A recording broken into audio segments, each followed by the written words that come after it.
in your mind for you and for I'm trying to decide when I look in your eyes, I mean besides, but your feelings inside you. I'm blessing on my What up, insiders? Shout out to everybody listening. This is Inside the RV. We appreciate you guys coming on episode 35. We got a sick-ass guest today. You're listening to a podcast about entrepreneurship, work ethic, self-development, and becoming the best version of yourself. Hell yeah. You're joined by your two lovely, well-dressed, stylish, some would say, bearded hosts. There you go. Can't forget I like that. it. I'm trying to You're getting help there? you guys out, man. Trying to get on your level. Hey, you got the goatee. Hey, I'm going. That's why we got you on. That's why I got you on. I'm one of your hosts. My name is Jacob Moore. I'm Ryan Ramirez. Together, we are an artist and artist manager duo trying to come up in the music industry and be successful and achieve what we think is success. We're chronicling it in real time. Thank you for listening. Today, we got a sick guest on, actually someone who both me and Ryan grew up with, and I reconnected with him a little while ago, and he's just got an amazing story. When we reconnected, it was actually for his business, and he provided me a service. We started talking about entrepreneurship, his come up, my come up, all this stuff. I am so hyped to get the owner and founder of Roberson Detailing based in Buena Park, California. Shout out Orange County, where we're from. We got the founder and owner here right now. He's going to drop some knowledge. We're going to have a good-ass conversation. Please welcome Adam Roberson. Hey, thank you guys. Thank you. Hey, man. Let's Appreciate get you it. being My former here, bro. teammate for get it. baseball. I know. That's what's up. Hey, we were on the Cypress Indians, not Cleveland, Cypress Indians. What number were you? Ooh, I was 34. No, on that team, I was 11. Because I think the numbers only went up to, I think we only had like 20 jerseys. So I think I got 11. We had to fight for it. What were you? Or maybe. I'm pretty sure I was 22 throughout my whole career, but I don't know if that one I think different. no. I think forgot. It was either. I think we had 23 jerseys. I think it was 23. It was in the 20s. So Okay. you might have I might been have had 22. then, yeah. I think so. Dude, that's so funny how we all kind of had like similar childhoods and shit. We grew up in like La Palma, Buena Park area. Well, you're Anaheim technically, right? No. Brandon. Well, I bet they don't know Brandon, but Yeah, yeah, yeah. he's technically Anaheim, same neighborhood. I'm Yeah. technically Buena Park. So That's funny. He lives like a walk from you. yeah, literally. That's hilarious, bro. Damn, yeah, we all grew up playing baseball, Continental Little League. Shout out to everybody who went to Kennedy who's listening to this. I mean, I would say those were the best 4 years of my life. You know what I'm saying? I don't know. Ooh, that's pushing it there. fucking around. But yeah, man, no, we appreciate you coming on. I want you to tell Thanks for having everyone me. what Roberson Detailing is. Ooh, that's a good. No one's asked me that. Yeah. Okay, so like off the top of your head, you're like, oh, dude, all you do is wash cars. That's what Roberson Detailing is. All right, well, it's more than just washing cars. You know, it's for me, it's my my fulfillment, and I don't necessarily do just car washes. I do more so paint corrections, ceramic coatings, things like that. New day and age with there's no more wax really anymore. We're doing paint corrections and ceramic coating, and that's my art. That's what I love to do. And like I told you on Saturday, I'm getting away more so from the details and going to venture off into my own. I don't want to say too much, but I'm going to start venturing off into bigger, better things than just detailing. Like I'll still detail, but I'll be doing so much. My brain's just spinning in different directions right now. It's going a million different places, but the more, let's say, tools I can provide, that's what I'm going to do. Dope. Dope. Where do you do this? I do this right now, mobily detail and out of my house, paint corrections and stuff. But my garage, that's my palace. That's where I do it. Like normally 2-3 days of me just straight grinding in my garage, like educating myself through podcasts, just listening to books, doing whatever I can to just grind and like make my life better in a way, you know? We were talking about earlier too, like every person just has to have their palace. Like, like this RV is my sanctum. Straight you up. got your studio at home. Yeah. You got your garage. It's like, I don't know what we would do without it, to be honest. Yeah. Like, Yeah. if I was inside all day trying to work around like everyone in the house, like I would go crazy. We're Yeah. blessed. We all got our own little stations and stuff. I mean, my mom definitely hates the sound of the polishers and stuff. God bless her. I mean, I do have to pay rent for my garage. Yeah. Because I've taken that thing over. Like the transformation that's happened, I feel bad for my dad. Thanks. Hey, Dad, if you hear this, thank you. Like, Yeah, man. it's my palace, but my parents fully support it. They're totally cool about it, and you know, it's a grind that's going to lead to success in the future, and they see it, they know it. That's dope. And so, How old are you? I'm 23, going to be 24 this year in May. Okay, you're 23. Do you have another job besides Roberson Detailing? Yes, I work at Ken Grody Ford in Buena Park as well. So it works out because it's 3 miles from my house. So I'm able to run the business either at my house or go mobile.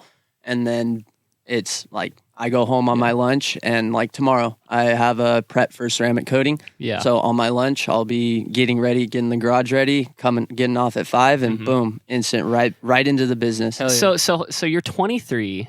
You have a full-time job, a manual labor, blue-collar job, turning wrenches for a living. Pulling dashes, baby. Pulling dashes, turning wrenches for a living. On top of that, you run a pretty successful auto detailing, paint correction business from your house. Yeah, pretty much. So what I want to know is what the hell drove you to do that? Because I think, and we kind of conversed about this a little bit, but there are a lot of dudes who we knew, who we know. Yeah. No, there are a lot of dudes who we knew, who we know. And to all the insiders listening, everybody, we're in our 20s, bro. Yeah. I want to smoke weed. I want to fucking party. I want to go, quote unquote, get with bitch. I want to go do my shit, bro. Right now, blow's really big around us. Oh, that's one thing that. So out of all that shit, out of the majority of what other people are doing, how the hell do you do that? Because the full-time job's enough. I know people who get the full-time job, they're comfortable, they go, I'm cool. What? I mean, how the hell did you push past that? That's the easiest question you could probably answer. Like, because this is my life, this is my fulfillment. Like,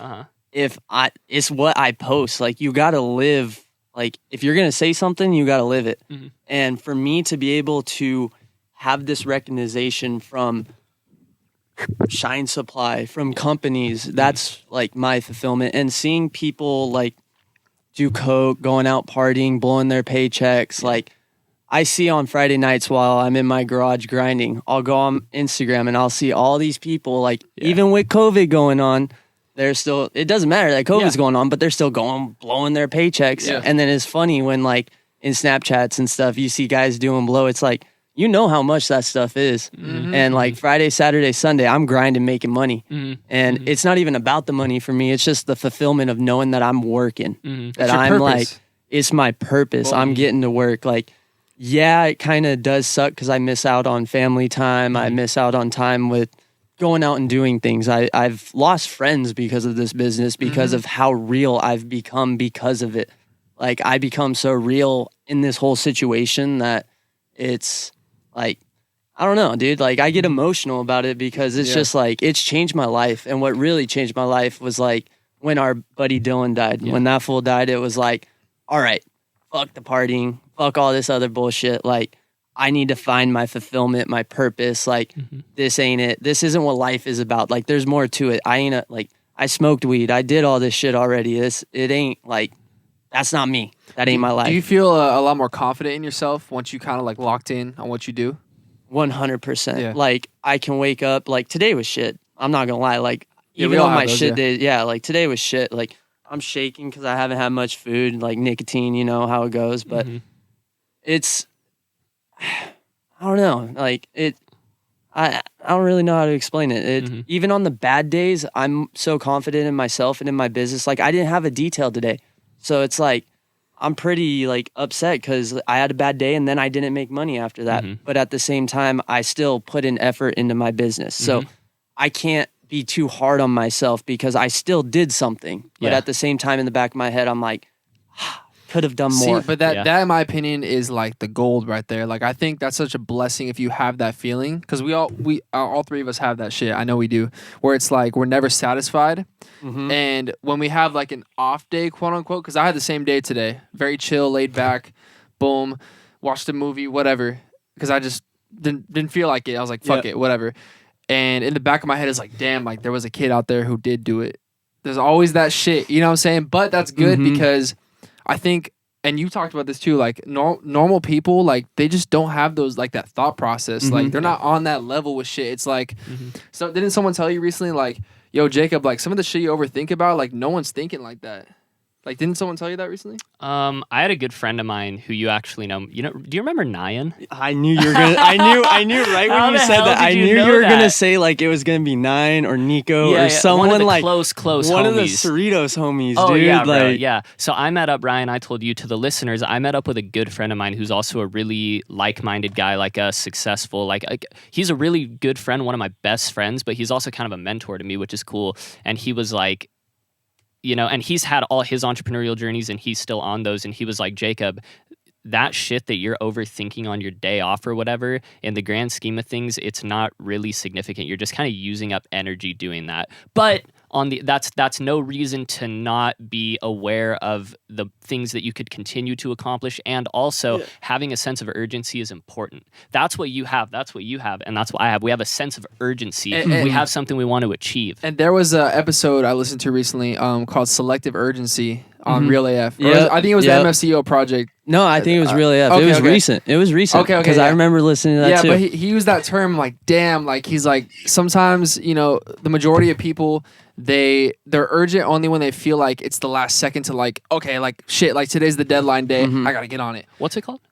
Selective urgency. Oh, okay. So they're very selective on how urgent they are, like only when they really need to be. And I can say that sometimes in the past that was me, and even during winter when I'm going through like winter time, or that's when daylight savings here in California is happening. Like I dealt with gnarly anxiety and like not being able to handle my customers. It killed me inside because these people are counting on me, and I couldn't handle them even working at Ford. And like things happened at Ford where I had plans to leave, but at the same time for my future, maybe it's not in my best interest to leave yet, you know. But back on the urgency thing, another thing, like it's a sword like with two ends here. It's hard because we're 23, and the way I have two people on my shoulder right now. I have one saying, "Urgent, let's go." There's so much competition out there. You got to get it. You got to be the youngest, the best, the greatest you can be right now. You got to do it now. Like death is right around the corner. It could happen. Dylan died at 25. I'm about to be 24. Granted, motorcycle accident. You could say he asked for it. But you never know. But you never know. Exactly. Like when you buy a Harley, shit happens, you know? But I could get in a car accident on the way home. Like something could happen, you know? Anything could happen. You could die. So that's where I'm like, okay, I'm urgent to make my business successful, but at the same time, we're 23, 24 years old. That's perfect because one of the last episodes we had, we brought up the term, which Andy uses too. I take a lot of shit from him. Aggressive patience. Aggressive patience, where like you're patient in the long term, whereas you know shit takes time, but you're aggressive on the day to day with the moves you make, and you're not. There's like the only downside about it is like there's a constant worry in your head about like, damn, like, am I doing good? Like, I don't know. But I think that's a good anxiety. Like, and you were saying that's a way better feeling than being bored. Like, anything's better than being I bored. cannot. About that. Yeah. No, I cannot. Days off, that don't happen for me. Like today was technically a day off, but I still went to Ford. I still put in my 8. Like days off don't happen for me. Even if like if I'm doing absolutely nothing, that's the one day my ass is going to the gym. Like I can't not do something. I won't go to bed that night. I just won't. And then likewise, what we were saying earlier, there's other people who are totally content going to their 8 to 5, going on the Saturday, Sunday, and doing fucking nothing. And here's something about that. So I want to say, and I've said this before, if your goal is to get a good job and live a comfortable life, go out with your family every now and then, have enough money to vacation, do your thing, just live a chill life, more power to you.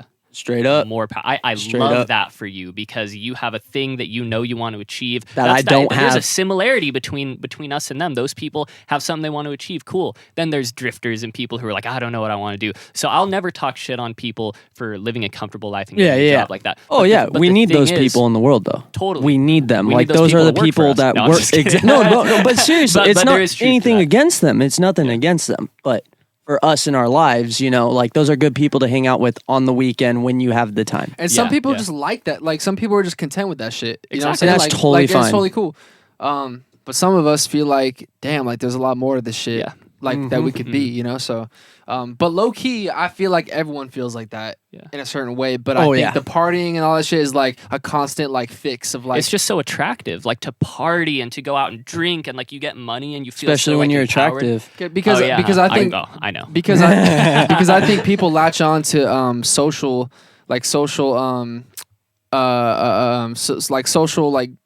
fuck, what am I trying to say? Like norms? Friends? No, like social, just feeling good. Like people attach themselves to other people. So like they feel good about themselves and other people are, you know, inviting them to parties. Idolize like, people. Damn, like, oh, I'm part of the scene type shit. And it's tough to be an outsider and be like, you know what? I'm going to isolate myself and surround myself with the select few and go and have that vision. Like it takes a lot of discipline and maturity.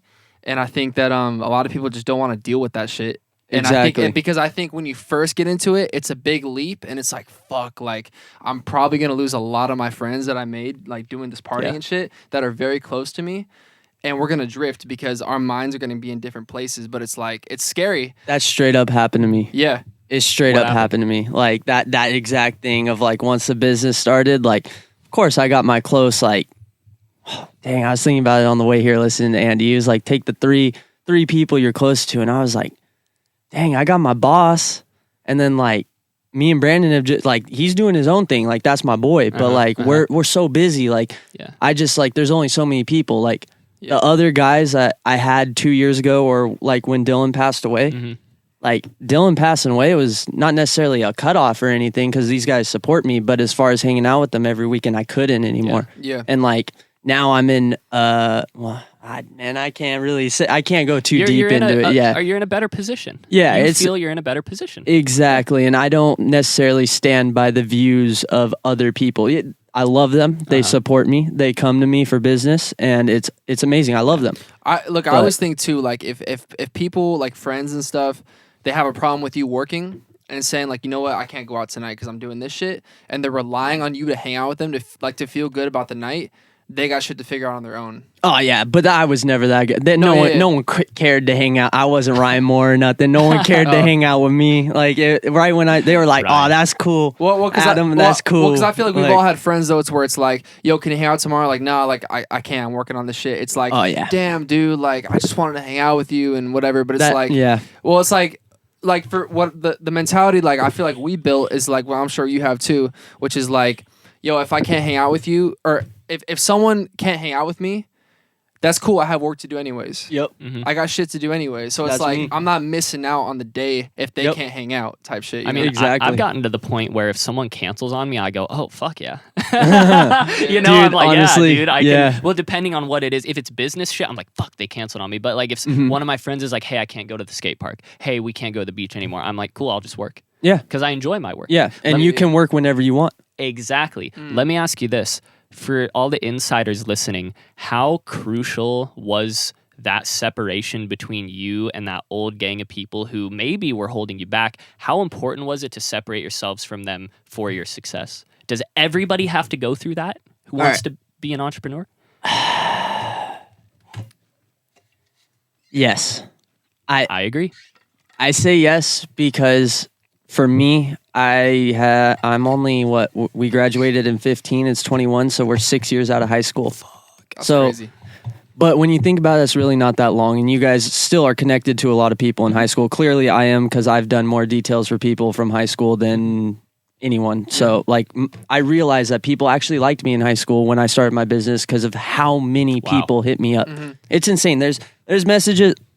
Terrible business owner right here. There's messages that I've seen that I haven't been able to get to that's been so long that it's like, dude, like, how I thought you hated me. Why you hitting me up for my services? Wow. Like, I legit like, and the old selfish me was like, dude, like this person hated you in high school. Why are you gonna do a service for them?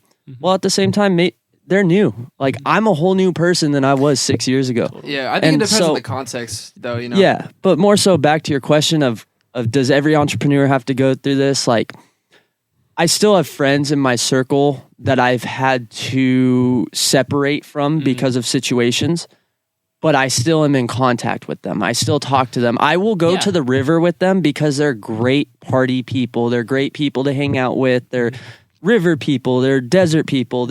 When you want to go on vacation, they're the people you want to go with because they have great hearts. They're great people. Yeah. But for me to be an entrepreneur and to hang out with people every day, I need to be around people that I want what they have. Yes. I want their faith. I want their success. Yes. I want their it's not even about money anymore for me. Like, I know the money will come with my dreams. Yep. And one thing that I was thinking about in the shower before I came, meanwhile, while I say dreams, thinking before I about us. forget. Yeah, no, oh, no, that's weird. No, but my senior quote in high school was, if people aren't laughing at your dreams, then your dreams aren't big enough, right?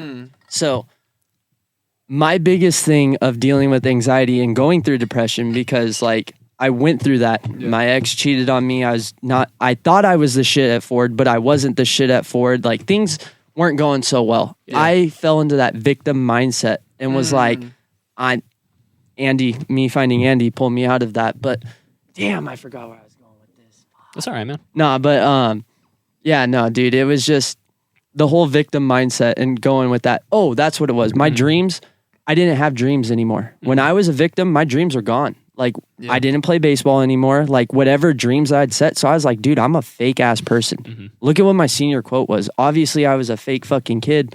So I maybe was a fake friend back then. So people change. People change, dude. Like, shit happens. And that's what the business became for me, was me finding my dreams and my fulfillment of saying, okay, I have such big dreams that people in my circle are laughing. And those people that are laughing in my circle, those are the people you kick out.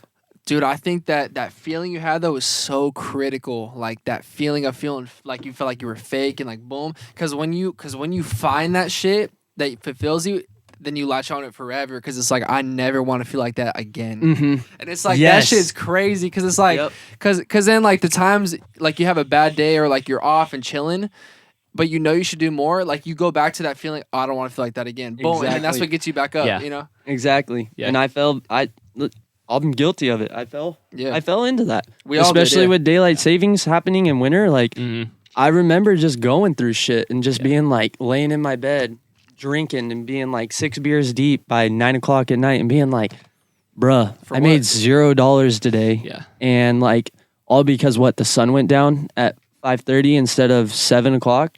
Like, there's something I can do for my business even with the sundown. And that's when my mentality started to shift. And then when daylight savings switched over, it was like, boom, a light switch. Yeah. And it was like, let's go.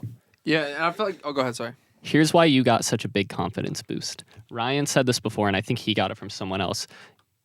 Confidence is keeping the promises you've made to yourself. Is that correct? Ed Milet said that, actually. Ed Milet said confidence is keeping the promises you made to yourself. You got such a big-ass confidence boost because you opened that yearbook up and said, I'm keeping that fucking promise to myself. Holy shit.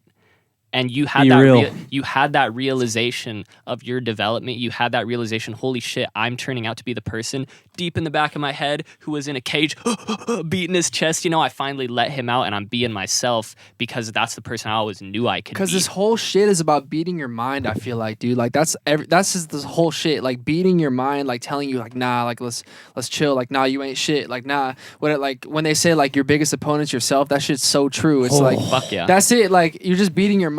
You know what I'm saying? 100%, dude. 100%. Another thing I want to say is, I think you and I were very similar in high school. I mean, I've known you since the 7th grade. You know that, and that's dope, bro. Do you remember when you were kicking it at my pad and I sold you like a stem, not weed, guys, for a bike or a wheel or some shit? It was something. And I remember we rode to Peak or Brookhurst or some shit. It was Brook probably because Brook was our place, bro. Whenever we had Cerritos guys around, it was Brook. Brook versus Cerritos, baby. Brook's the ghetto place, but hey, those ramps were fucking smooth though. Hell yeah. But what I remember is you and I started kicking it, and we were always real cool to each other, except that time you whipped me with a tube, you motherfucker. I'm still gonna smack you for that one. No, I'm just kidding. I remember that red welt you had. I had to do this fool. We were swapping out the tubes on our bikes, and I'm like bent over with my fucking shirt off. Whoop-bah! This motherfucker whipped me with the tube. Damn. And after that, I was like, I don't remember why. Like, you're still cool, though. I wasn't a dick like that back then. And now he's gonna pay you back by muting your shit on this podcast. I'm actually gonna delete this episode. What I was saying was, you and I were pretty similar. I think in terms of like, we were like social guys. Had a good group of friends. We had the same group of friends. We kicked it. But we like to fuck off a little bit. We like to have some fun. You and I... I didn't graduate on time because of it. Yeah. I fucked off way too much, bro. And I want to get into that for a minute. I want to too. get into that. That's but deep. I just think it's amazing that, like, when I saw your come up on Instagram, which is crazy. We could get into this too, how Instagram or the is Gram your detailer. Brand. Yeah, dude. Like, Instagram is your brand. I saw you come up. I saw you start hustling and stuff. And finally, like months and months later, I was like, I gotta call this guy because I'm recognizing what he's doing, and this is some powerful shit. So what I want to say is when people see your transformation, it moves them in some sort of way. It moved me. When I saw your transformation, I was like, I'm gonna be straight up. Like, I don't know if I would kick it with 12th grade Adam right now. Straight up. You know what I'm saying? I wouldn't. I think you now, though, wouldn't kick it with 12th grade Jacob. Yeah. But we both have been leveling up, and we see that and respect it, and it moved you in some sort of way. You DM me, you moved me in some sort of way. So we recognized, and that just pushed me to go even harder. So there is a lot of energy with the shit we're doing. Hell with the yeah. shit anyone's doing. You know, it's like you're inspiring people low key. All those people in your DMs, you threw those names out of people from high school that went to your pad to get a detail. I was like, to make someone buy from you, they have to go earn money through a valuable mutual transaction, by exchanging their time for a service or whatever it is. They take that and give it to you. Adam's doing some fucking powerful shit. That's crazy. I People never are paying thought of him it that way. hundreds of dollars to detail a car. So you're doing powerful shit, bro. It's dope. So that's what I want to say about the come up. No, seriously, thank you. I'm having like a weird deja vu right now of like, I don't know, man, I've never really looked at it that way of like, dang, people from high school have hit me up because they've seen my come up and stuff. And there's people that I haven't been able to handle that have just messaged me and like, you guys, if you listen to this, like, you don't understand how much that means to me. Like every DM, everything I get, that's more fulfillment for me, for my happiness, knowing that I can help others and provide a service for others that makes them happy for not just one day. It's for weeks, unless it like rains the next day or something. But like, dude, like I have people messaging me now 8 months, 6 months, 7 months later about their ceramic coatings. Like I'll repost it on my story. Like I have screenshots in my phone for when I get depressed to go look at and be like, hey bro, you're the fucking shit. Like you did this in 1 year. Like I have shit that I have to like take myself out of depression. I have to because I have no one else in my life to do it for me. Yeah. Whereas before, when I was a victim, I'd post it or do something to get someone, to get some sort of attention, to get someone to reach out, a girl or something, to be like, you. That was my fulfillment then. And like, what kind of bitch is that?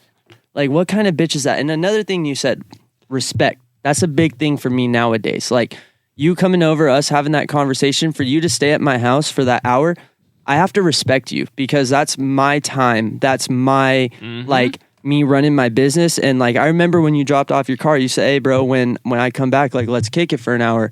That whole day I was like, dang, I could do another detail when he comes, or I could spend some valuable time picking that time that I spent helped my life and helped me reevaluate things this week of scaling my business. And having that conversation with you made me level up again, you know? Bro, one thing I want to touch up on is like what you just said about the anxiety shit. Like you would try to get attention, but I think we've all done that, right? Fuck yeah. Right? And so, but it took like those certain podcasts that would click in our head to be like, damn, that ain't right. And I in the beginning of me like learning that shit, like I would start thinking about people like down on people, like, damn, like, why are you thinking like that? You got to think like this, boom, boom. But now I just kind of feel empathy, bro, because like I think a lot of people are just brainwashed into that shit. Like our whole culture is based around that victim mentality and shit. Fuck yes. And it's just like, but I feel empathy. You know what I'm saying? Because like people are really trained that way, even in their families and friends. Yeah. See, I have no empathy. Well, I have none. But see, I used to not though, but now I do because they just need to be shown a different perspective. But like I think these podcasts are like they're hard to find. You got to be referred to it and shit like that. I don't know. We be posting these on our story. All it takes is one click, guys. I'm telling you right now, people. If you're struggling right now, you gotta want it. Number one, but number two, find a better fucking idol. Seriously, all you have to do is idol the right people on Instagram, on the books you read, on what you feed into your brain. It's really not that hard. I tell people all the time, it's not fucking hard. Educate yourself. Read books. Who would have thought that the kid who didn't graduate high school on time would read a fucking book? Seriously. I never thought I'd read a book. I read a book on Kobe, and now I've read Sean Whalen's How to Make Shit Happen. That's 2 books cover to cover. I've never fucking like ever wanted to read one. I had to want to read it because I love Sean Whalen. I love Kobe Bryant. Idolize Kobe Bryant, people. Greatest of all time. Yeah. You get his Mamba mentality, the money will come, the success will come. Yeah. Like literally just have a good idol. Stop idolizing like shitty rappers that talk about cocaine and fucking bitches and all this shit. Like, yeah, it's a cool life, but no, I agree. But the reason why I say I empathize is because it gets so deep to the fact where it's like, okay, you idolize your favorite rappers or whatever, but you're in a social situation that's so deep rooted with like your friends that it's like, fuck, like this is where I gotta go with it. Like, this is how I gotta think. You know what I'm saying? It really takes a lot of courage and just a strong person to like be like, I gotta get out of this shit.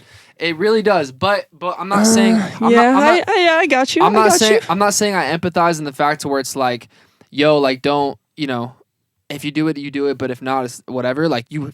This is the fucking way. Like I'm gonna say that this is the fucking way. But it's just like I get it. That's the thing. I get it because I was there.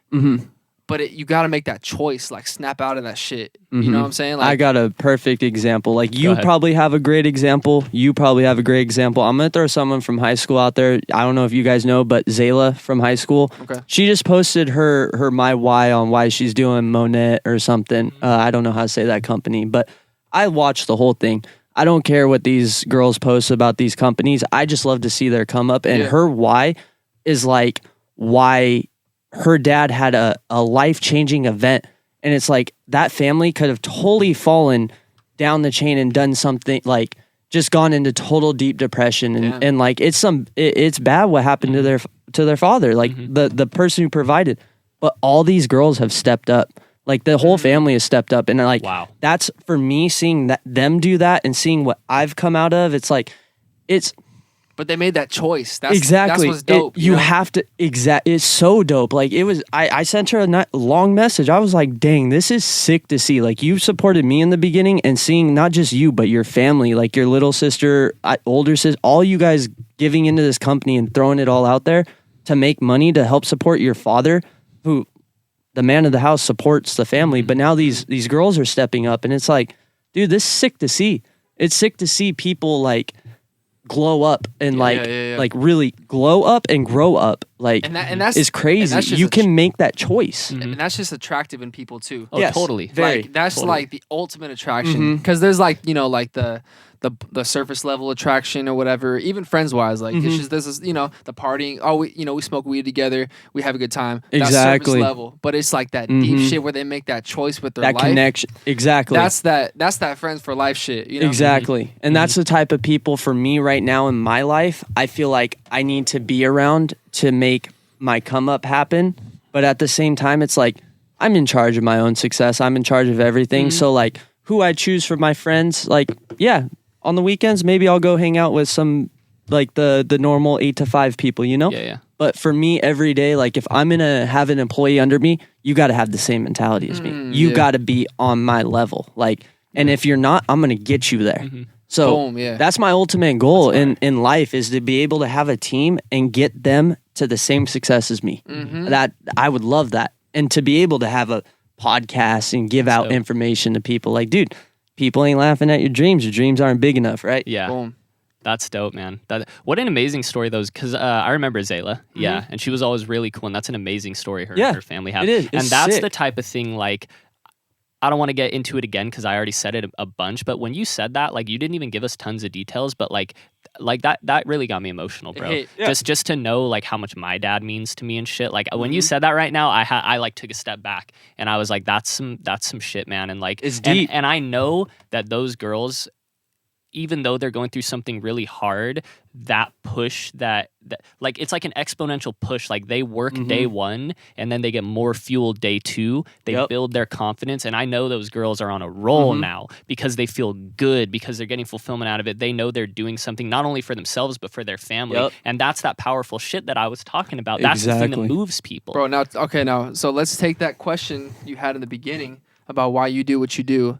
And I want us to dig deeper now because I know there's an underlying thing, and I'll tell you mine too. We'll tell you ours and shit. We always talk about it too. If you don't mind saying it, but it's just like I feel like people like they love that shit. All right. So let's see. So I would say 2019. Let's go back to like 2018. Okay. Like I had trusting people impossible. Ex-girlfriend cheated on me with a friend, like one of the closest friends. Totally destroyed. Like someone that was a brother to me. When we broke up, this fool was going with me every single day, and like, boom, they end up doing their own thing, and like, then she has the balls to get back together with me, and like, then tells me. So I had some gnarly trust issues, and like I was going through shit, and I met someone else that gave me the fulfillment, and it was like it wasn't relationships that I needed in life. It was me being able to trust someone, and it was me needing more fulfillment in life. And then boom, 2019 happens, and 2019 was like, okay, I'm working at Ford. I moved up in the company. I need to get schooling done. There's a lot of things I need to do, but I still don't feel fulfilled. I discover Andy Frisilla, and I am like, hey, let's start a CBD line protein. I need more fulfillment in my life. I want to start a business. I don't want to just work at Ford and be this 9 to 5 that Andy talks about. I want more than this. So I was like, dang, start a CBD protein. And then shit just fell through. I didn't really know what to do. I was 22, 21 then. I didn't know what to do. My mind was everywhere. I wanted to do something. I wanted to say that I did something. Then a clothing line came into my head, and I was like, dude, everyone does that. Yeah. Boom, Dylan dies. Dylan dying, complete depression, complete like, God, why can't I be next? Like, I did not appreciate him enough. I didn't do enough as a friend for him. I didn't realize how much I loved him as a brother until he died. And I saw him a week before he died. He pulled up on his Harley, and it was just like, I remember being in my garage being like, damn it, this guy's coming over. Like, I need to get shit done. Like, there's shit that I need to do. I need to do my Ford class. I need to, like, fuck, Dylan's coming over. He stayed for 20 minutes. It was like a sick conversation. It's like I told you the other day when he rode away, it was weird because now that he's dead, it was like he rode away on wings. And I remember hearing that bike go away. And dude, just when he passed away and me having really no one, just because Brandon was overseas as a Marine and no one could take that pain with me. It was me, Brandon, and Dylan. We were a trio. Like, you can say some other people were involved, but it was a trio, and I was the oddball of that trio. Brandon and Dylan had that connection. So it was like I felt alone, and even my girlfriend couldn't help me. No one could help me. There was no help. That help was the fulfillment of my business, and it just came down to, instead of smoking weed, getting drunk, and just like doing what I did when my ex cheated on me, I literally was in that exact same depression, except in a relationship, expecting the person I was with to pull me out of this, instead of me being like, hey, let's do this. Like, let's get out of this ourselves.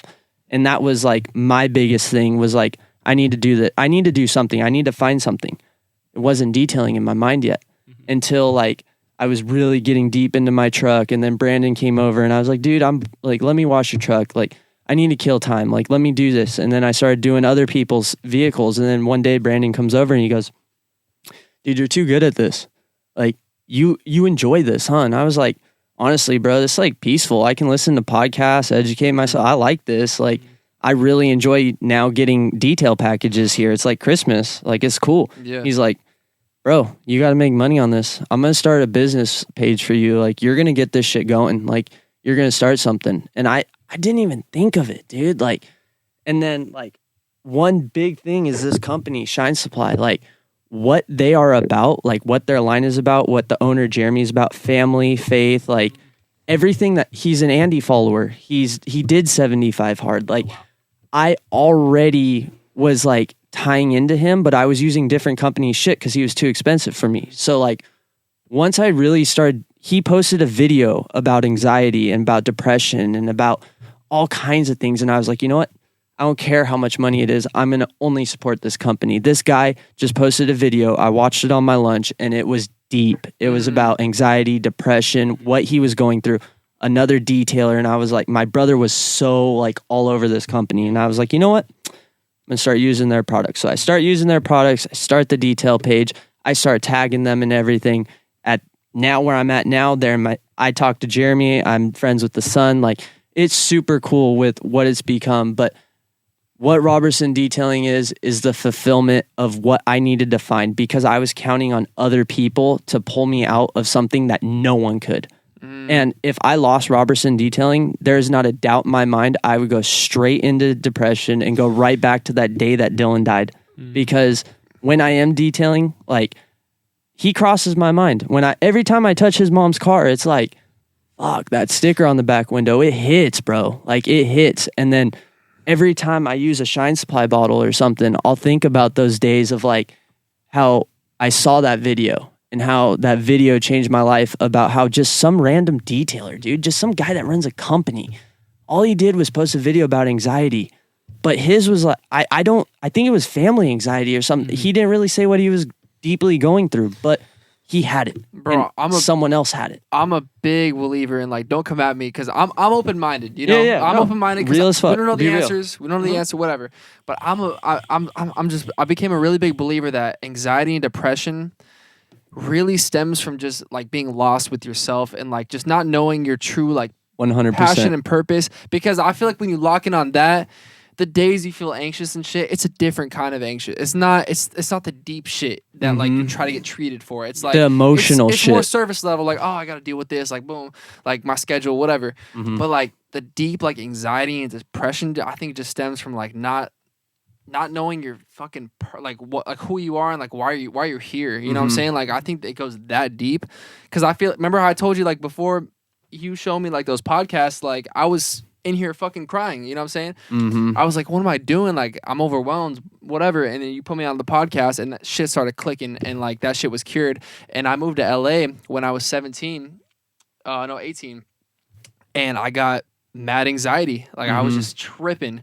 And I started going on medications. I was like, I did the antidepressants and all that kind of stuff. And I just felt like a zombie. I'm like, this can't be the right answer to this shit. Like, it's got to be deeper. Like, there's no way that you got to live off these pills and like feel this way. Because I wouldn't even feel happy. I would just feel like neutral and shit, like a fucking zombie. And Weed would do the trick. Yeah. but I'm like, there's no way that substances is like the cure, like for everything. Like there's got to be a deeper fucking thing, like even in a sober way. And it's like, Yep. And so I found it, you know, with those podcasts and like with what I do with music and shit. And it's just like, I don't know. I'm a big believer that's the cure right there. I'm right there with you, dude. Yeah. It's crazy because my mom and I had this conversation last night. Within my family, like people were born with depression. My mom firmly believes that you're born with depression, all this. I said, whoa, time out. Mm-hmm. You don't know this generation. You don't know people my age. You don't understand, like, I have been with girls in the past that say they have anxiety, that say they have depression, that say they have these things, but really it's just like, no, you need to find that fulfillment in life. You need to like really find what you want. And it's hard to find that because male, female, whatever, it's what society has done to us today. It's like, hey, go to school, go to college. Then when you're done with college, the fuck do I do? Yeah. I know so many people that have wasted 4 fucking years in college while I was out in the world doing things at a dealership. Like the dealership was my college. Yeah. And now that I'm so grateful for it because that's building my life. Bro, that's fucking awesome. And then, you know, I still get people, I'm sure people tell you this too, that were like, why don't you just do college? Like you would have been finished by now. And I'm like, but dude, like I literally would not be in the position I am right now at the level I am if I did that shit because I know myself. I know if I went to a college and shit, I would have went this direction, met different kind of people and shit like that. I'm curious to hear your take because you did go to college. But I'm just saying, like, I don't regret my path because my shit worked for me. Yours worked for you. Yours worked for you. Exactly. You know what I'm saying? But it's just like, and another thing too is like, as a leader, I don't do shit because people tell me I should do it. I do shit because I feel like it's going to benefit me for my life. You know what I'm saying? So it's like, why the fuck would I do that? Yeah, no, I know exactly what you mean. I've never really looked at it that way, but yeah, that's how my decisions are made too. Now that I think about it, it's like, yeah, I make my own decisions for myself, not because anyone else. Like my huge thing is telling people, not telling people fuck you, but telling the people that talk shit. Because I know people see my page, see how I post shit. Other detailers gotta hate me, bro. I do shit so different. Like I'm so out there, but bro, that's my success. It's because I'm different. It's because I'm real. That's dope. As a detailer, like Shine Supply, Jeremy, he's real as fuck. He'll go on there and post about his anxiety, post about what the fuck's going on. No one else does that in this industry, in the automotive industry and shit like that. We're men. We're taught to get our fingers dirty and be fucking men. But we have issues. Like, that's what society tells us nowadays is, oh, all this shit. Well, yeah, we have fucking issues. And I'm one to go out there. I'll post fucking anything. Yeah. Just so I can say, hey, fuck you. Like, this is my page. Yeah. You follow me for a reason. Hey, one thing, too, is, like, everybody has problems, man. Like, exactly. I mean, there's different levels, whatever, you know, obviously, but it's just like, you know, Kobe Bryant had fucking problems. Exactly. Kobe Bryant had just, like, you know, I'm sure he had deep-ass problems, too. You know what I'm saying, with his family or whatever, but it's just he like... missed his kid's life. But because of basketball. Exactly, but he still became great. You know what I'm saying? But he made Amazing. that choice. So it's like He didn't want to have anything left on the line for when he retired. Yeah. He wanted his retirement years to be with his kids. And like, unfortunately, life took that from him. But dude, that guy grinded 20 years of his life, had kids during that grind, and never gave up that grind. Tore his Achilles, kept grinding, and passes away 2 years after retiring, 3 years after retiring. It sucks, bro. Bro, and I'm sure, we'll get DMs down the line or whatever, and people be like, like, well, you don't know I went through this, boom. It's like, but when I was a child and shit, and I'm like, you know what? That sounds very tragic or whatever. Like, like genuinely, like that sucks, whatever. But use that shit, man. Like the deeper it is, like use that shit to inspire other people. It's a gift in disguise. Obviously it's not a gift, but it's like it's not. Well, you can use it as it's one. an opportunity. It's an opportunity to inspire the fuck out of people with that shit. But that's their choice to look at it that way too. That's their choice. You have to make. It's just like Dylan dying, bro. Like people can tell me the most tragic stories. And like, okay, yeah, your story's pretty tragic, but imagine being Dylan's mom, and I still see her. I still feel that emotion. We still cry to this day. It's not for me. I think about his parents, like what she lost, and it's like, okay, your life's terrible, but I see what other people have done, and you can make that choice. I have no like, if you want to fall into that, fine, that's cool. Just make sure you get your shit done and live that life, but. There's more to life, trust me. There really is. And you can use that shit as fuel. Totally. And that fuel will like make your ass grind, I swear to God. Like I grind so hard because of that shit. Yeah.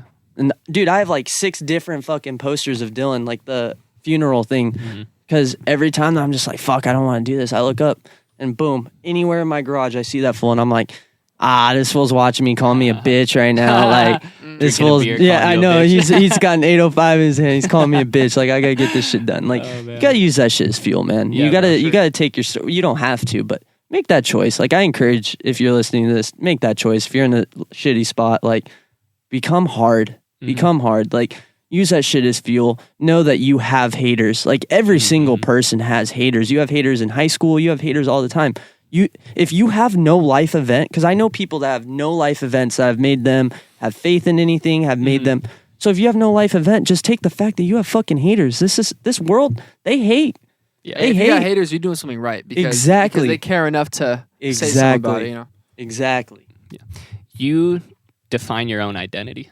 I'm an absolute believer of that. You got to choose whether Dylan's death defined you as a person who was depressed and negatively affected by it and you wanted to be down in the dumps, or you chose an identity that used that to empower you. It's the same thing. I was talking to our creative director for mine and Ryan's team, Sticks, and he's like in his mid to late 30s, has so much life experience, bro. He's like an entertainment beast. Like he's dope. I'd love for you to meet him one day. He's got a lot of knowledge. And he was just telling me fucked up shit that's happened to him because like he grew up with like his family kind of broken a little bit and in the hood and stuff like that. And he was like, dude, if you let fucked up shit define you, it's gonna eat away at you because all you're gonna be thinking about is that negative shit. And you're going to think about it in a way that deteriorates you. Now, like you said, you use Dylan's death as a good kind of positive fuel. I'm all for that. I'm all for people even just shunning their past and saying, you know what, I'm not even going to think about that shit. But whatever you can do to build an identity that just pushes you in the ass up in the direction you want to go, do that. Too many people think that others define their identity because we're so used to people liking our shit on social media. Oh, I got less than 100 likes. I'm going to let that define me. Fuck that hot girl from high school. You're probably thinking about the same girl too. I'll tell you who it is after this. Me and Ryan always joke. I'm like, my crush from high school. I ain't going to name drop it though. She isn't even my freaking crush anymore, dude. But anywho, but yeah, it's like when you let people get to you like that, you're letting them define who you are and build your identity for you. Entrepreneurs don't let other people build their identities. Jacob Moore builds his own fucking identity. Yeah. Okay, Jacob Moore, and here's another thing too. That creates success. Exactly. Here's another thing. That thing how you said your senior quote, you know what mine was that I read like something from me that was like, fuck, Jacob, like, get it. In my Instagram bio, it said artist manager. And I woke up one day and I went, am I being an artist manager? fuck. And then and I'm feeling like shit. And then the next day I looked at it, representing Ryan Ramirez, whatever. Ryan tells people that I'm his manager. When he meets people, yo, Jacob Moore, he's an independent music manager. He blah, blah, blah, blah, blah, blah. It's like, dude, that gave me the kick in the ass. Like, fuck, I got to build this identity now. Yeah. Because Ryan can't do it for me. He could chop it up with people all day and say, oh, my manager this, my manager that. When I pull up and screw up, he looks like a fucking idiot. And I look like a fucking idiot. Hold on really quick. So, like, on that thought, like, you gotta, if you're gonna say it, you gotta be it. And I posted this on my Snapchat yesterday, and I was like, dang, I really didn't want to detail after work, dude. Mm-hmm. I was tired. And then I realized what I posted on my story. Oh, come on, I know it's right here. Come on, I know it's right here on the top. All right. It's right here. All right. And if you want the next 6 to 12 months from now to be epic, your ass better have a clear and powerful plan today. But more than that, you better be fucking executing that plan now. Not Monday, not next week, not today. And I put on that, get to fucking work. Thank you, Sean Whalen. I screenshotted that and posted that on my Snapchat story. So that's dope. When I got off of work and I really didn't want to detail, someone was counting on me, and I was like, you know what? If I'm going to talk about it, I got to be about it. And that's literally everything. Like, him talking about you being a manager gives you the feel to be a fucking manager. And for you want to make him proud. So that makes you want to be a badass manager. 100%. I want to make my clients proud. So that makes me go that extra mile to do something for them, to like satisfy them. And that's just contagious, dude. Like, they see you busting your ass and you killing it. Then they think to themselves, damn, I can do that for myself. And that's what makes it not selfish. Because I think, sometimes people will look at maybe what you said, like, you don't let other people define you like I define me type shit. Some people may, which is weird, look at it as like, oh, like, you're selfish, you're about you. It's like, but nah, dude, like, take that and use that for yourself. Like, it's contagious. Like, be your own person. This shit's empowering, dude. Like, we're not out here trying to spit on people's faces like you suck and we're good. Like, nah, like, we're all trying to learn and shit, but this is an empowering talk. You know what I'm saying? Like, we're all out here trying to win and just like make sure people are fulfilled. Cause it's like, dude, we all been through that shit where we felt void almost like we're just existing, but it's like, nah, there's more to this shit. You know what I mean? And we all have it in common. Every single person, either you have a life event, you either have hater, you have something. Like, literally, you can pull anything out as motivation. You can use anything as motivation. Shit, go on Spotify and go freaking to weekly motivation. Yeah. And just put that shit in your ears. Bro, that shit pumps me the fuck up when I'm depressed. I'm like, oh, let's get it. Like, it gets me pumped. Like, you can use motivation so many ways. Yeah. And it's all a choice, like we've been saying. How different is senior year Adam than Adam right now? Oh, fuck. Dude, that's insane, bro. Because, are you still like, eating the same amount of trolley fucking gummies? Or I'm what? missing a tooth back here now. No! Yeah. I knew it! We told you, dog. We were like, Adam, slow down, bro. This fool would eat like 6 bags of candy a day at the skate park and shit, and we'd be like, dog. I still am skinny as shit, too, dude. It's terrible. But, 12th grade Adam versus Adam now. Oh, man, so many changes, dude. I was so thirsty for every girl to love me back then. I was trying to be cool. I wasn't real. Dude, I wasn't real at all. You feel like you would kind of adapt to different people, like, to please them type shit? Exactly. Okay. And I know exactly why my ex did what she did to me, because I know the type of guy I was. I was a shitty fucking boyfriend. Damn. I was like that shit too. I'm real, bro. Like, I'll own it. I was fucking shit. You want to have a good life, you got to be a good you. You got to be the best version of yourself. You want to have a good relationship, you got to be the best version of yourself in that relationship. It starts with you. So that's something that I've had to learn, but like, most people don't learn that till they're 30, 40, 50 and gone through a couple divorces. Whereas we can read books in this generation. We can listen to podcasts. I highly recommend people follow Sean Whalen and listen to that guy's story, Lions Not Sheep. Like, dude, it's like he's experienced all the bad shit in life and wrote a book to show you how to make shit happen, how to not go. You got to be a better you. That's it. At the end of the day, get your core 4. Have a healthy mind, a healthy body. Just be a good you. That's something that I value now. Whereas before, I wanted to be the worst version of me to set the expectation low. So me not graduating high school was a low None of you guys expected me to do shit with my life. You thought Adam could probably end up homeless because he's one of the 10 people that didn't graduate. But like, now that I've done this, the bar is like it went from here to like, oh shit, Adam's up here. So now Yeah. my bar is here. So if I decline and let's say the business falls under, I'm back down to where I was. So that's another thing of like, I have to keep going and keep going. I can't stop. Like I'm so deep into it now because I raised that bar. That's where me now, I'm just like, I see that. Whereas old me, like you said, I tried to please everyone. Like, thank God I never tried cocaine because my addictive personality, like you guys have been seeing me rip this the whole time. Like, bro, like thank God, like there's certain things that I didn't do and that I made these choices because, bro, like I would do anything to try to fit in with the crowd. And I'm so thankful that I'm not doing that now because I know people in my circle that still do stupid ass shit that isn't their identity. And I know that because I've known them their whole life. And it's like, this isn't your identity. You're doing this to please other people. Yep. And that's the biggest weakness I see in people. And I have no respect for that. None.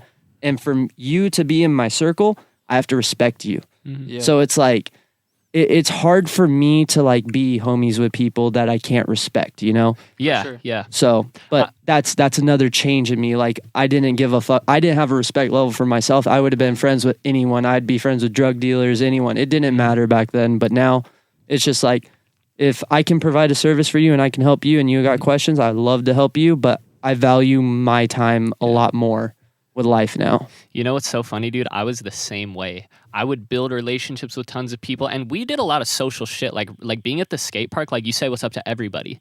You know, even the skaters, even the bikers, whatever. And then at lunch, we're kicking it in third quarter, whatever. We had a squad. Like we were cool. Like we wanted to be cool with everybody. At least I did. And I like anytime I met someone new, I always felt like I had to please them. Like, oh, Straight I up. met one of the new homies at the skate park, and we exchanged phone numbers. Now I feel like I gotta ride every time they hit me up. Like I feel like I gotta please them. Or like, oh, I met this girl or whatever. I like now I'm on the hook with her. Like whatever it is. You know what I'm saying? And I always felt like I was serving others. But it's so funny because the relationships didn't have much substance. I just was getting fulfillment out of knowing I was pleasing people, answering their phone calls, hitting them up, whatever it was. They like me. Yeah, and then like halfway through college, a bunch of shit happened to me. Even more shit has happened to me, and now like I feel like I'm trying to push away a lot of illegitimate relationships that I made solely out of looking for fulfillment from other people.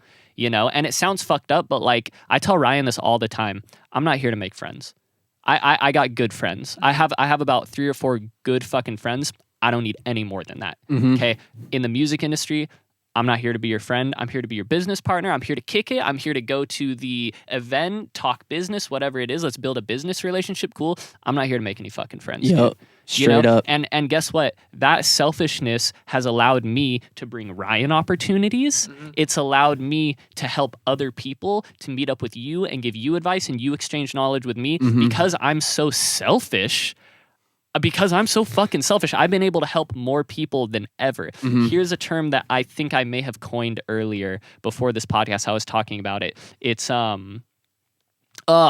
it'll come to me, but I came up with like a term for like reasonable selfishness, or it was something like that. But I've said this in a bunch of podcasts. Everybody needs to be selfish too. Healthy selfishness. That's what it was called. There is a healthy level of selfishness, because when you're too selfish, you reach a point of diminishing return where everything you're doing for yourself starts to go downhill because you become narcissistic. You have an ego because you're so selfish. But at just the right level of selfishness, you bring so many opportunities to yourself and so many resources, you can now help others. And you're attracting shit. Like you're attracting the right shit. Yeah. Because I feel like if you look at yourself in a room you're in, like in a room that you're in a lot, let's say, and you look at the people around you, the reason why you're around them is because of you. Like you attracted that shit. You know what I'm saying? Like you're there because you are like them. Your mind kind of works the same way. So like right now, I look at you guys and I'm like, damn, we out here like bosses, like talking like this shit. And I look at myself and I say, I did a good job because I attracted the shit. And I'm sure you guys are thinking the same thing. Yeah. So it's like, it's just like, and this is what I said last episode too. It all starts with you. So what you attract is based like on your relationship, the type of girl you attract, the type of guy you attract, whatever.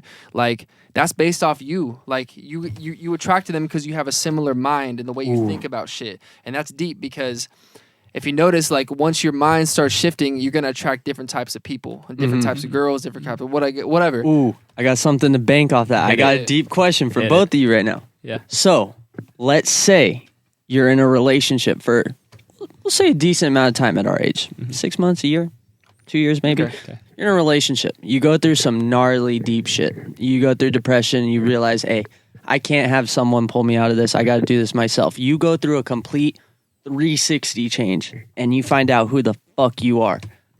Do you think, like, in your guys' opinions, do you think that your significant other needs to change with you? Or do you think that, like, you need to get out of that, abort mission, and find someone that fits your needs now because you were a way different person before? You were like, because in my case, I wasn't successful. I felt like a fucking loser and I attracted someone. And now where I'm at now, it's like we've gone through some deep shit, some gnarly shit. I've changed so much. Obviously, she changed so much, but like... I think it depends on like her willingness to change, like to, and not even change as a person, just like the way that you think about things, the perspective on shit. Like, cause you know, if she sees you in the business thriving and shit, but she's holding you back, and you're trying to like, you know, bring it out of her, but she's not supportive with it. Nah, get rid of that shit because you can't change someone; they can only change themselves. Yeah, you know. The point of a relationship is to grow together. Yeah. Right? And so you grow concurrently and you also grow independently. So you're going through your own growth, your girl's going through her own growth, and together you help each other through that. So number one, she should push you and help you through that. And number two, once you do progress, I'm assuming you mean to like the type of shit we're talking about with the mentality, all that stuff, you're probably not going to tolerate a girl or a significant other of any type who isn't on that level. Okay. I just think you'll get to the point where you don't tolerate that because there have been a lot of like aside from like significant other relationships like with chicks, like just like we've said, there are dudes I know, girls I know, all types of people, and I outgrew my tolerance for them. So with a significant other, my ride or die, my girl who's supposed to cuddle me when I'm crying, my girl who's supposed to be there for all the shit. If she hasn't leveled up with me, knowing Jacob more, I won't tolerate that. And I think the more you level up, the more you grow like that sensitive intuition about people. Like I can spot red flags on people instantly. Yep. Yeah. You know what I'm saying? Like if someone's holding me back a little bit, I can sense that shit. You know what I'm saying? He's good at it. Yeah. Like so, it's like it's a blessing and a curse. You know, because you know. Well, that's good. I've been here for a couple hours now. That means I'm good. I know. Right? You're cool now. You made it. I know. Past the first 30 minutes. No, hell yeah, you good, bro. But yeah, especially significant others. I think it's tough because you know, as men sometimes too, it's a discipline because you get blinded by looks. You think with your dick. Exactly. That's true. So there's that. But I think the more you, like I said, the more you level up with the mentality and shit, it's like. You become so passionate about it and you love it becomes who you are and you love it so much that when you can sense something's fucking it up a little bit, it really takes a toll on you and you just want to cut it off. You know? Okay. The only reason I ask is because we idolize people who are a lot older than us. Like granted, the book that I read, this fool went through a whole ass divorce. We're 23, 24 years old. People our age that are possibly listening to this could be possibly going through this stuff. And becoming an entrepreneur, that's why I ask. So that's just, I wanted to know your guys' perspective on it because I have some experiences myself, but to kind of take the girl's perspective of it too, in a way of like, okay, this guy's running a business, this guy's doing this.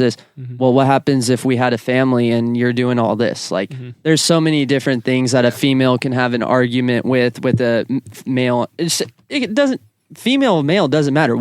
If you are an entrepreneur, this is something you will run into. I see it in relationships with a female entrepreneur. I'm not going to say names, but I know a female entrepreneur and someone who does that 9 to 5 and does something.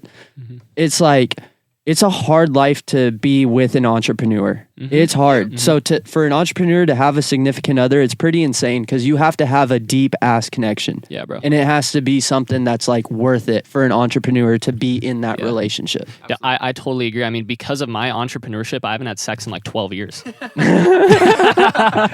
years? Wait, hold on. Hey, I was going to say, dude, what the? I'm just fucking with y'all. Someone's going to listen to this and be like, no way, is that fucking true? No, I'm just kidding. Cut that out and fucking use it against you and shit. Yeah, for real. They're going to take a little timestamp. Yeah, man. No, I get you. I get you on that. But Man, dude, we just, unpacked a lot of shit here, man. And I got to say, thank you so much for coming down, bro. That was pretty solid. That was some heat, dude. I mean, I still have a bunch of other shit. I got to give you a fist bump, too. Oh, yeah, hey, get that. I still got a lot of other shit to unpack with you, but I mean, I say we split it into another episode. I'm down. We could go. Oh, dude, I could go. Like, but I'm just glad I could be with some real ass dudes, bro. Yeah, like, it's hard to find dudes like you nowadays, especially at our age. Like, it's a lonely path that we're on right now. And it's dope to do this shit because I know we spent hours and hours by ourselves thinking this shit. Oh, and now here we are. It all gets bundled up and shit, and then you just let it out. Yeah, it's dope, man. Dude, it's great. Like, I had no game plan going into this. I didn't know what to expect, but it was pretty cool. This is a cool experience. It's my first one. I want to say, as a dude who's known you for a while, your transformation is unbelievable, bro. Hey, thanks, very man. Unbelievable. I've never couple guys. It's hard to take it, bro. It's really hard because in my eyes, I don't see shit yet. Honestly, in my eyes. Oh yeah, there's a long way to go. You guys see the progress, and I could see it in my memories and shit. But the thing is, you never will. Yeah, it never stops. It never stops. Never be satisfied, but that's a good thing. Really quick, on record. Sure. Wait till you guys hear the Andy and Ed Milet episode because you guys just unpacked some stuff about ego and stuff there at the end that I was like, bro. I literally just listened to that on the way here. This is pretty sick. That just tells me that your guys' mentalities are just on a level of maturity that most people aren't on at our age. And it's like, dude, it's cool because I really did feel lonely. I have been feeling lonely in our age group, dude. No one's doing the shit that we're doing and have this mentality. I appreciate that, man. That's like I watched a video of John Mayer, I think, and the interviewer was like, do you have any friends who you call like other music artists when you're going through hard times because they can relate? John Mayer was like, yeah, I got a couple people like when I'm on tour and I feel like shit and I'm depressed. I have a couple close like music friends that I call and they can relate to me and shit like that. So I feel like that's how we are, you know what I'm saying? It's one of those things where like, I know you're on your grind, we're all on our grind, but I could call you and be like, yo, Adam, let me talk to you about like this shit for a minute, and we could like relate on that. So it's cool, like, yeah, you're right, man. It's cool to be able to relate on this because a lot of, socializing with other people, it's like, oh, I go out or whatever, something like that. I ain't talking about this. Yeah. When I'm out at Golden Road, a couple drinks in or whatever, getting all loose, I'm not going, man, it's all about systematizing shit. Does anyone here create systems out of their business? Because from that, you can scale. No, I don't fucking say that. You know what I'm saying? That's why we got the podcast. That's why I call you. That's why I call him. But hey, I feel it. I appreciate it, man. And insiders, thank you all for listening. Where can people find you? Oh, I'm going to only just say my Instagram, Roberson Detailing. Just go on Roberson Detailing. You can follow the personal too. I post like more personal shit on there, but at Adam Roberson 03. Yeah. I actually haven't posted since 2019 on that page, but I mean, Roberson Detailing, just support there. That's probably going to be my main page soon. So at ROBERSON Detailing. Yep, cool. Right there. And it's a sweet little logo that my sister-in-law made. Thank you, Courtney. That thing's badass. How far do you travel to do mobile? Ooh, it varies. It varies. I mean, Chris Jocelyn, they're out in Dos Lagos, so I go out there for them. But it's because I've put so many man hours into their vehicle. It's like once you come to me, like I take so much pride into this shit. Yeah. It's like it's my passion. It's what I love to do. That's why I'm just different. Other guys don't like me in this industry because they do it for a 9 to 5.